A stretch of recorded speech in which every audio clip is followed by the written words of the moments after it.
नमस्ते दोस्तों। प्रेमचंद जयंती के इस अवसर पर हिंदी साहित्य में प्रेमचंद का जो स्थान है उस पर चंद शब्दें बोलने जा रही हूं मैं। प्रेमचंद से पूर्व हिंदी साहित्य में देवकी नंदन खत्री, गोपाल राम गहमरी, मेहता लज्जाराम शर्मा, किशोरीलाल गोस्वामी इत्यादि हिंदी पाठक के अत्यंत लोकप्रिय उपन्यासकार रहे थे। उनके उपन्यास तिलस्मी, अय्यारी, जासूसी, डकैती, प्रेम कथाओं, इतिहास प्रसिद्ध वैभव, दृष्टि चरित्रों के भ्रष्ट आचरणों के वर्णनों के आसुरी सुख से ओतप्रोत थे।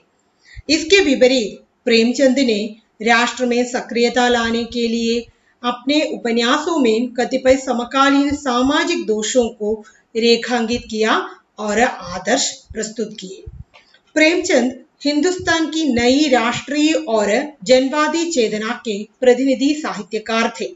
करोड़ों मनुष्यों का संहार करने वाले दो महायुद्धों के बीच प्रेमचंद की वाणी अपने भविष्य में अटल विश्वास रखने वाली भारतीय जनता की वाणी है। तमाम कठिनाइयों और बाधाओं को पार करती हुई भारतीय जनता से प्रेमचंद कहते हैं, यह अंत नहीं है और आगे बढ़ो जब तक कि इस कर्मभूमि में गबन और गोदान के होरी और रामनाथ का त्रस्त होना बंद न हो और हमारा देश एक नई तरह का सेवा सदन, एक नई तरह का प्रेमाश्रम न बन जाए।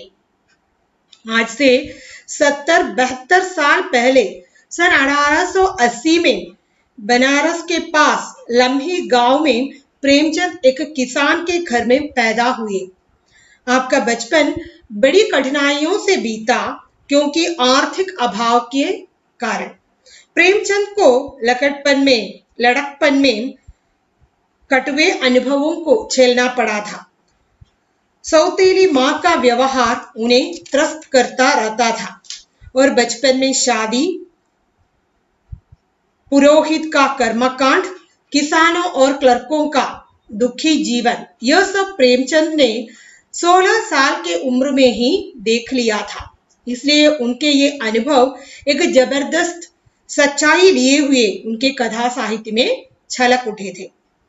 डॉक्टर हजारी प्रसाद द्विवेदी के मतानुसार प्रेमचंद शताब्दियों से पददलित, अपमानित और निष्पेषित कृषकों की आवाज है।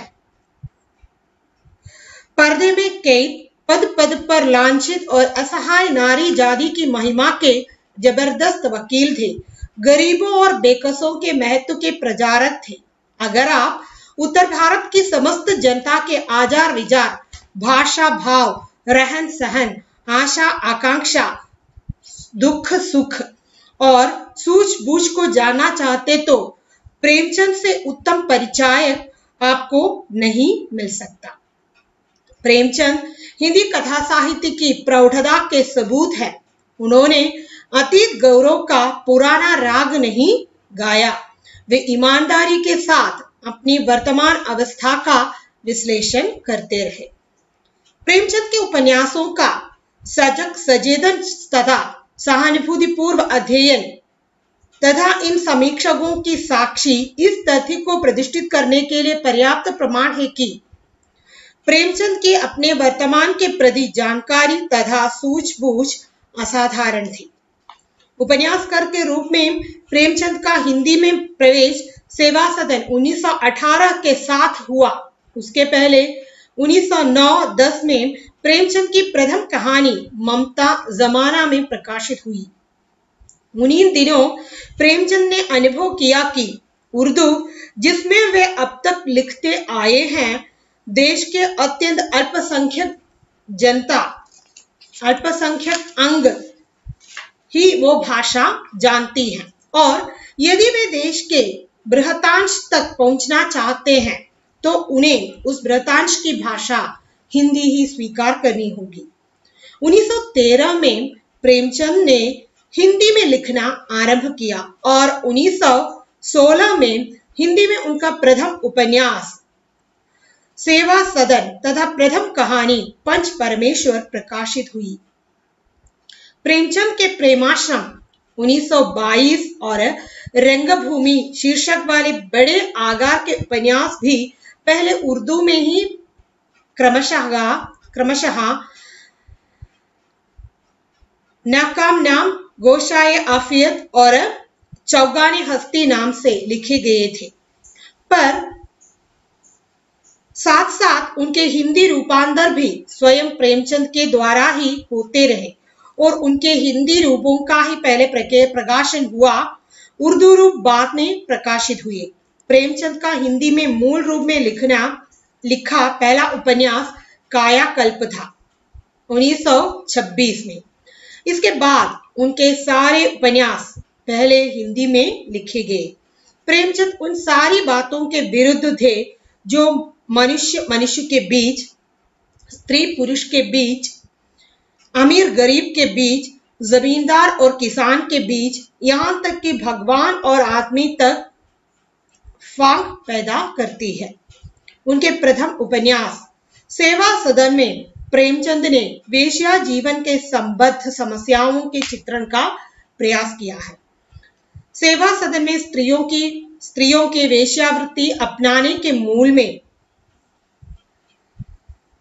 तिलक दहेज की प्रथा, पति द्वारा पत्नी की उपेक्षा, उसके प्रति अविश्वास और क्रूर व्यवहार तथा समाज की उपेक्षा और असहानुभूति को कारण माना गया है। हिंदी में वेश्यावृत्ति को हिंदू समाज में स्त्रियों की हीन दशा के रूप में प्रस्तुत करने की परंपरा थी।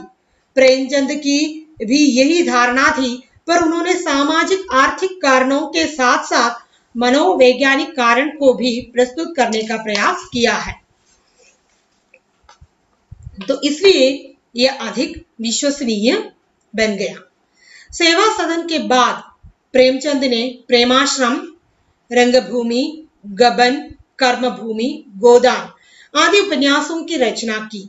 इस अवधि में उन्होंने अपने उर्दू उपन्यास जलवाए इंसार का वरदान शीर्षक से अनुवाद और प्रतिज्ञा शीर्षक में प्रेमा का रूपांतर भी प्रस्तुत किया। उनका अधूरा उपन्यास मंगलसूत्र भी उनके निधन के बाद प्रकाशित हुआ। प्रेमाश्रम में प्रेमचंद जी ने ब्रिटिश औपनिवेशिक शासन के अंतर्गत किसानों और जमींदारों से संबंधों का चित्रण किया है। प्रेमाश्रम और उसके बाद के उपन्यासों में प्रेमचंद देश की पराधीनता के यथार्थ को उसके व्यापक आयामों और जटिलताओं के साथ प्रस्तुत करते हैं। ब्रिटिश शासन की शोषण नीति से पैदा हुई किसानों की निर्धनता, उनकी दयनीय जीवन स्थिति तथा अमानवीय परिस्थितियों का चित्रण वे प्रेमाश्रम, रंगभूमि, कायाकल्प, कर्मभूमि, गोदान आदि उपन्यासों में उन्होंने किया है। सेवा सदन में ही प्रेमचंद ने मध्य वर्ग के जीवन को अपने कथ्य में शामिल करना आरंभ किया और रंगभूमि, कायाकल्प, निर्मला, गबन आदि में इसका पर्याप्त विस्तार और गहराई के साथ अंकन किया। सेवा सदन के कृष्णचंद्र और पद्म सिंह शर्मा, रंगभूमि के ताहिर अली, निर्मला के उदय भानुलाल और मुंशी तोताराम, गबन के मुंशी दयानाथ और इंदुभूषण आदि की समस्याएं मध्यवर्गीय अंतर विरोधों की ही समस्याएं हैं और वैचारिक रूप में प्रेमचंद नारी की सामाजिक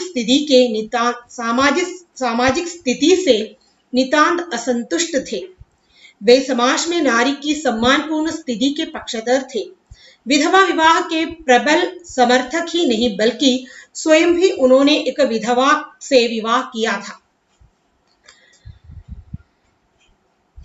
विधवा विवाह के प्रबल समर्थक ही नहीं बल्कि स्वयं भी उन्होंने एक विधवा से विवाह किया था।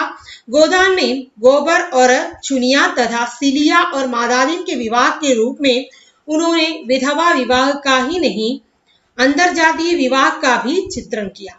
इसमें गोबर और चुनिया के विवाह में तो कोई क्रांतिकारिता नहीं है, पर सिलिया और मादादीन के विवाह में प्रेमचंद एक सामाजिक क्रांति की ओर बढ़ते अवश्य दिखाई देते हैं। प्रेमचंद की आलोचना इस बात के लिए की गई है कि उन्होंने अपने उपन्यासों में समस्याओं के आदर्शवादी और कृत्रिम समाधान प्रस्तुत किए हैं। उल्लेखनीय है कि वे अपने अंतिम उपन्यास गोदान में किसानों की समस्या का कोई अव्यावहारिक समाधान प्रस्तुत नहीं करते। वे यह तो मानते हैं कि किसान संगठित होकर ही अपने को शोषण से बचा सकते हैं, पर इस संगठन का कोई ठोस रूप सामने नहीं रखते। वे केवल किसानों का अंतरंग यथार्थ चित्र प्रस्तुत करके स्थान स्थान पर उनकी समस्याओं का विश्लेषण करके अपने आलोचनात्मक उपन्यासों में प्रेमचंद द्वारा प्रस्तुत समस्याओं के समाधान उनके युग के अंदर विरोधों की देन है। प्रेमचंद की कथा भाषा हिंदी उपन्यास की भाषिक परंपरा का सहज पर सर्जनात्मक विकास है। तो उन्होंने अपनी रचनाओं के माध्यम से हिंदी साहित्य को झकझोर कर डाला है। अपने जो 300 से अधिक कहानियों के माध्यम से उन्होंने यह दिखाने की कोशिश की कि समाज में जिन जिन समस्याओं पर अभी तक किसी की नजर नहीं पड़ी है, उन सारी की सारी समस्याओं को उन्होंने अपनी रचनाओं के माध्यम से व्यक्त करने का प्रयास किया है।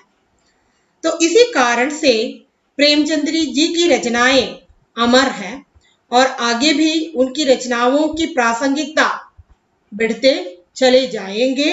इसी विचार के साथ मैं शबाना हबीब समाप्त करती हूँ। धन्यवाद।